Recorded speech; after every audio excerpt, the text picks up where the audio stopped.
Alright, hello YouTube. Welcome to Orion Tech Tips. Here with bringing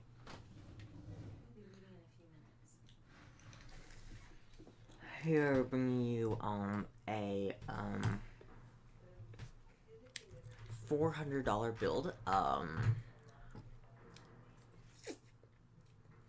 Now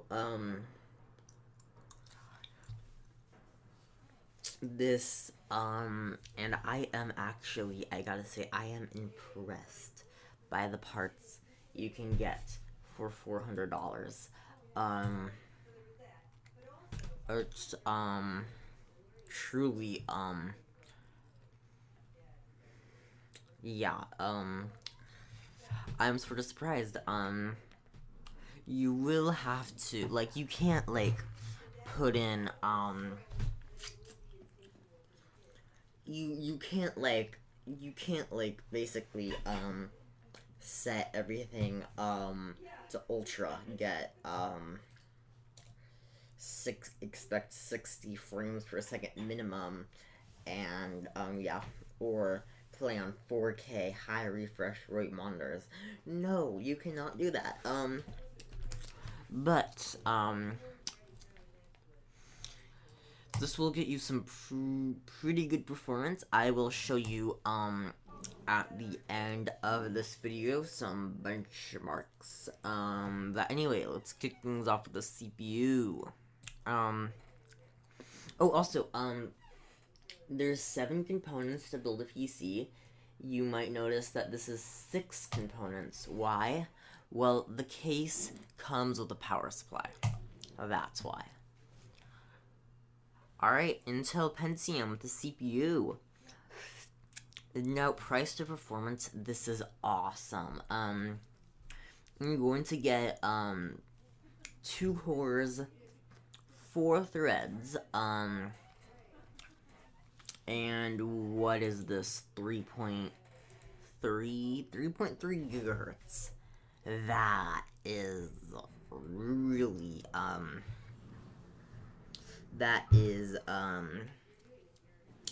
actually really fast. To put that in perspective, the Ryzen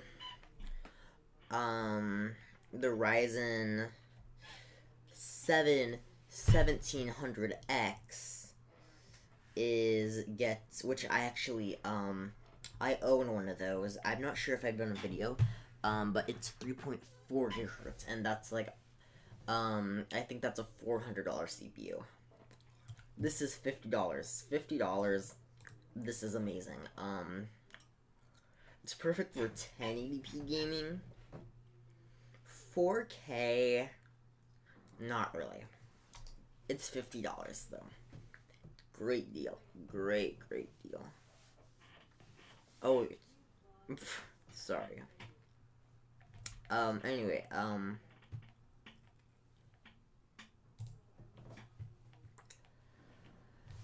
okay, now, to put that on, the MSI Intel Skylake, H10, yeah, motherboard. This is, despite its super long name, this is actually a super good motherboard. This has, 2 RAM slots supporting up to, what is it, 32 gigabytes of, yeah, 32 gigabytes of RAM. It has one M.2 port, which that's probably I would recommend adding an SSD in here because it makes such a huge difference.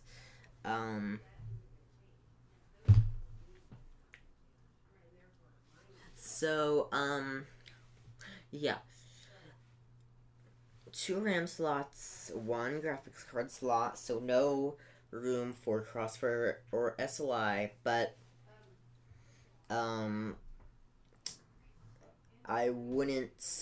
I don't like price to performance. Crossfire and SLI are horrible. So, unless you're on, like, a $4,000 budget, I would stay away from that. Now, for RAM, we went with 8 gigabytes of DDR4 RAM. Only one stick because the motherboard is it can only take up to 2 DDR4 RAM sticks. So you would have to and I would recommend doing 16 gigabytes of RAM if you have the extra money. Because I have actually tested it. I have tested how much RAM you need, and 16 will it really will make a difference. If you have 16 instead of 8. But if you do pull up some charts, we'll say, wait, 4, 8, and 16 are like within 2 frames of each other. Why would I pay the extra money? The reason that you are paying the extra money is to just make it smoother. It's not going to make the game prettier, but like when you turn your mouse, do you want your character to move? When you press W, do you want your character to walk forward? Like there's going to be delay if you have 4 gigabytes of RAM and then 8 gigabytes. It won't be that bad. 8 you can definitely still get away with, but if you do have the extra money, I would recommend going with 16. Especially, like, I'm assuming you play games like Ghost Recon Wildlands, The Division,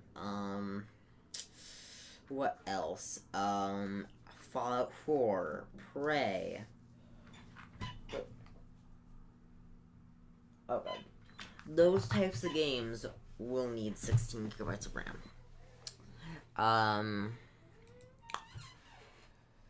Wait, sorry. Alright. So I will, alright, so I'll be right back. Hold on. Alright, so carrying on, real quick, so that was, yeah, the RAM, and then, so I went rock climbing, anyway, for the case, it comes with a 480 watt power supply. It should definitely be more than enough, and it will give you lots of headroom. It's not like titanium, fully modular, but can't really complain. Anyway. 480 watt power supply. It comes, it's basically just this black and red case. It's not the best case in the world. Mid tower and like basically 20 inches. Red and black. 12 pounds. And yeah, it will give you some flexibility to, yeah, decide what you're building.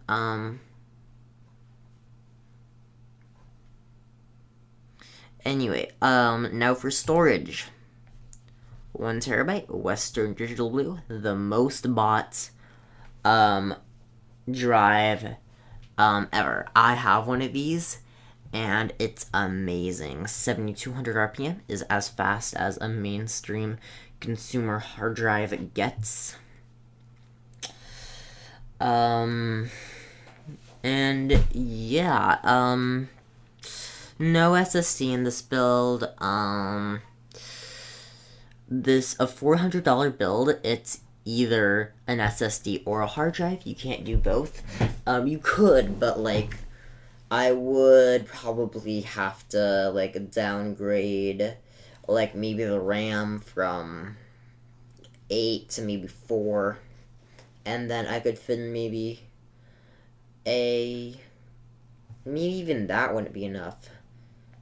Downgrade the motherboard, downgrade the RAM, and maybe even the GPU. That might be enough for a 120 gigabyte SSD and then this one.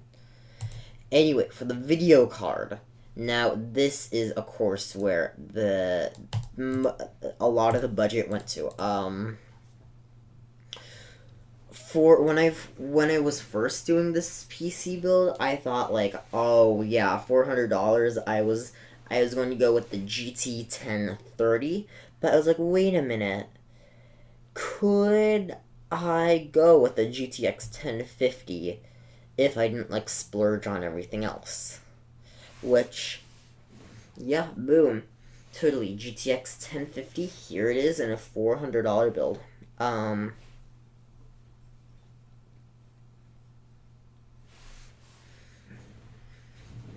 Now,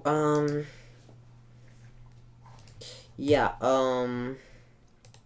let's get into the benchmarks now. Benchmark settings with textures on high once again, but I kept anti-aliasing on FXAA low, and that allowed me to be very close to 60 frames per second the majority of the time. That's why I didn't test 720p. 720p uses even less GPU than 900p, so you'll get 60 frames per second anyway using the same settings. So yeah, if you're going to use 720p, you can use ultra settings just fine, maybe lower textures to high, and you'll be fine. And finally at 1440p, I had to lower textures to medium, and I show you pretty much low settings with mesh quality on medium, and then I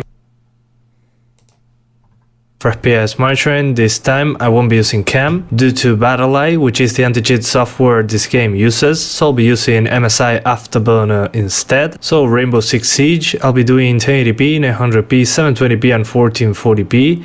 To skip one of those sections of the video, check the description below. Since this is a very competitive game, I really prioritize 60 frames per second here in particular. So if you want to get 30 frames per second, that's okay, just crank up the settings and knock yourself out. And some people that are very competitive on this game like turning off ambient occlusion, for example, lens effects and zoom in depth of field. That can darken or just distract you from your environment. So if you turn off ambient occlusion, you'll be able to see much clearer inside. Zoom in depth of field, you won't get blur around your sight when you're aiming. And with lens effects, they can sometimes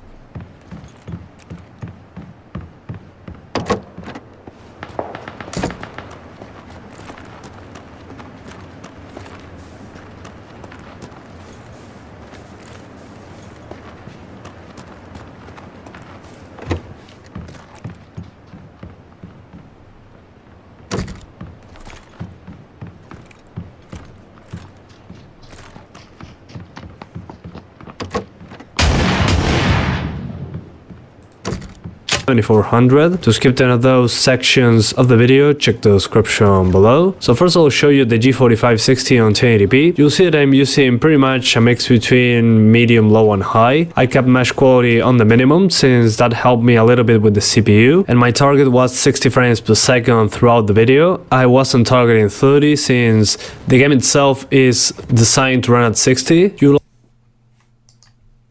Hello everyone, I'm Santiago, and today witches are evil's fountainhead. They sword with power. Long live Radovid!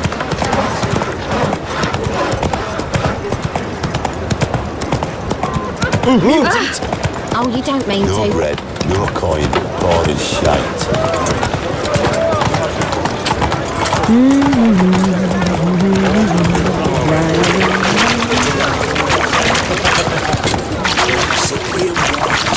Stay out of my Run, way. Roach. The hierarch. Whosoever conceals a mage in their home shall burn alongside. Hey now! Those hunters would burn a rainbow if they could.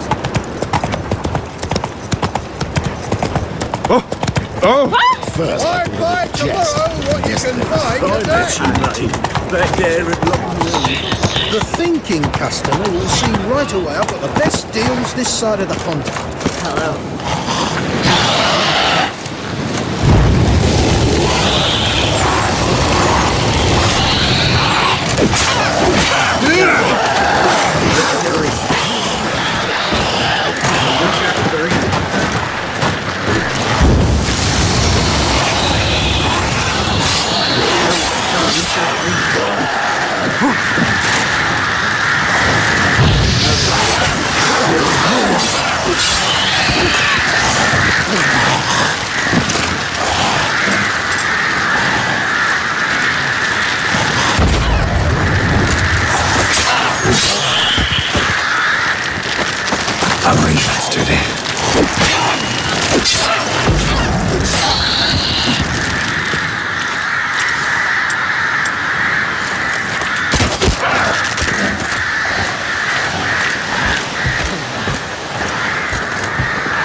Alright guys, if you enjoyed that video, smash that like button.